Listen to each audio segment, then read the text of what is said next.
Morning, everybody. This is Mike Brennan here at the National Hurricane Center. It's about 10:30 a.m. Central Time on Wednesday, June 19th. Coming on this morning to give you an update on what is now Tropical Storm Alberto, which has changed a little bit in structure overnight and early this morning. It's become a lot better organized and is now a tropical storm. We have the center of the system centered here over the still over the southern Gulf of Mexico, but you can see the circulation's become much better defined as compared to yesterday, and we have a lot more shower and thunderstorm activity developing near the center. So now this system meets all the criteria to be called a tropical cyclone, so it's now a tropical storm, given the name Alberto, the first one of the Atlantic hurricane season.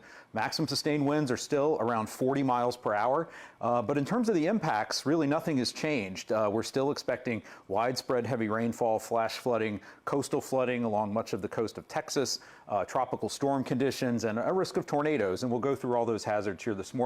As we zoom out a little bit, you can still see that while the center of Alberto is centered here over the southern portion of the Gulf of Mexico, the heavy weather and the heavy rainfall is way to the north still with this band of tropical storm force winds and rain moving along the Texas coast, moderate to heavy rainfall here in these bands. And that rainfall is going to continue through the day today and into tonight and even into Thursday as the system moves gradually to the west and makes landfall along the coast of Mexico early Thursday morning. But right now, if you take a look at the radar, you can see this expanse of moderate to heavy rainfall moving onshore. The heaviest rainfall right now is sort of in the middle Texas coast near the Corpus Christi area, north of Brownsville. You see these greens and yellows. So we're expecting the rainfall intensity to pick up during the day today. We could see in some locations 2 to 3 inches of rainfall per hour. Some locations could approach 4 inches per hour. So even though parts of this area have been pretty dry over the last few weeks, those types of rainfall rates, especially if they occur in urban areas, can result in some quickly developing flash flooding conditions. So as a result of that, and we have a flood watches in effect from Galveston across to Victoria, south of San Antonio, through Corpus Christi, Laredo, Eagle Pass, down to Brownsville, for the potential of that flooding and flash flooding to develop through the day today, into tonight, and into Thursday. The rainfall totals, we're still expecting widespread totals of 5 to 10 inches, especially south of a line from, say, roughly Galveston to San Antonio, down here in South Texas near Corpus Christi, west of Brownsville. Could see some isolated totals a little higher than 10 inches or so. But this type of heavy rainfall, especially if it occurs, again, with those high rainfall rates in a short period of time, could result in some flash flooding.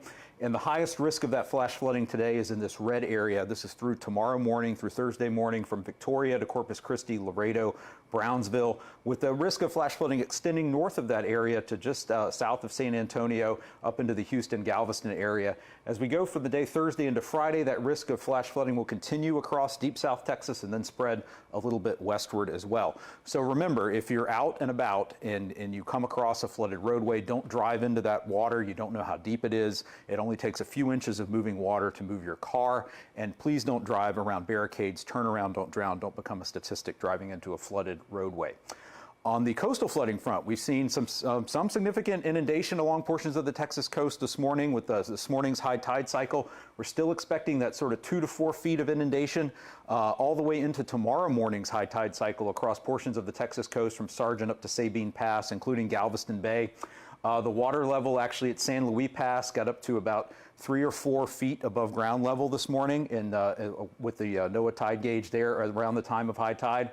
And we could still see inundation of 1 to 3 feet south of Sargent all the way down to the mouth of the Rio Grande and east of Sabine Pass across portions of southwestern Louisiana. But again, coastal flood warnings continue for the entire coast from southwest Louisiana all the way down through the Texas coast. Very dangerous surf and rip current conditions along much of the northwestern Gulf Coast. Is not a place you want to be out in the water today or into tomorrow as well. On the wind front, again, Alberto has a very, very large wind field. Tropical storm force winds extend out as far as this orange area goes, hundreds of miles, more than 300 miles to the north of the center. That's why we have that tropical storm warning in effect all the way from Port O'Connor down to the mouth of the Rio Grande through northern Mexico. And you can see the track forecast of the center, even though the center is going to be moving due west toward the coast of Mexico, those tropical storm conditions are going to continue along much of the Texas coast from just south and west of Galveston down through Corpus Christi, down to Brownsville. Everywhere you see in blue here is at risk of seeing those tropical storm force winds, especially in gusts, especially with squalls with those rain bands as they move onshore.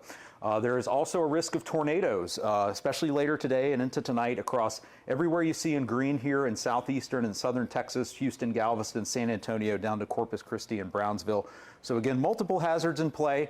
As Alberto does move inland, the conditions will gradually start to improve along the Texas coast as we go through the day tomorrow, but we still got at least another 24 hours of relatively hazardous conditions, heavy rainfall, coastal flooding, and the threat of tropical storm force winds. So make sure you have multiple ways to get emergency information, weather alerts through NOAA Weather Radio, through the wireless emergency alerts on your smartphone, or through weather apps, and make sure you stay safe through today and tonight. We'll be back with more updates later on Tropical Storm Alberto. I'm Mike Brennan here at the National Hurricane Center.